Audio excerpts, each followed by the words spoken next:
Morning. Today we have a in progress, I guess you could say, 555 circuit cycle tester. Um, Start with the 555.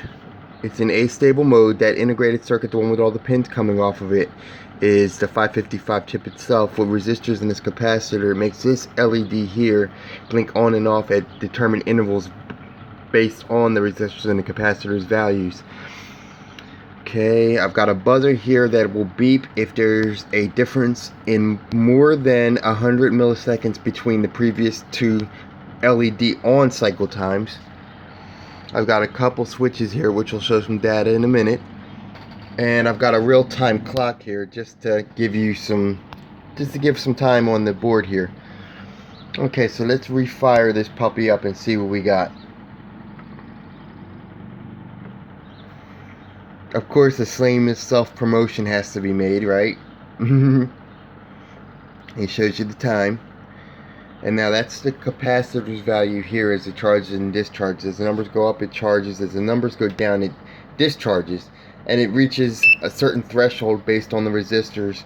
And that's what actually causes the timing. It's actually the capacitor charge and discharge values that are being calculated for the timer here. So on time is on as the LED is on. And then once it goes off, we get a long running timer of how many seconds in total this whole process has been running. There's a discrepancy, so 1.6 seconds versus 1.36 seconds. That's because we just turned it on and it's just calibrating itself.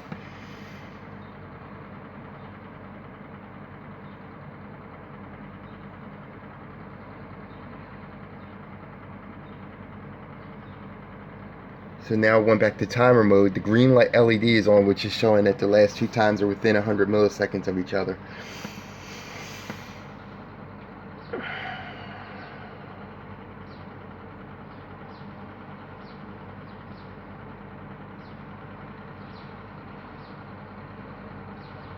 Okay, now some buttons.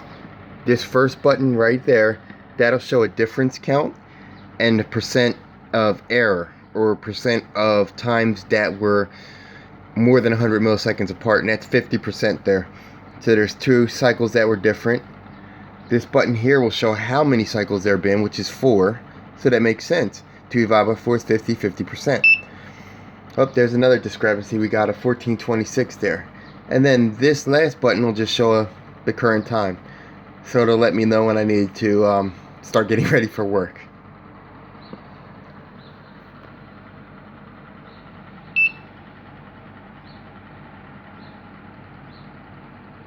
So average times are about 1.36 seconds. That's usually what I'm getting.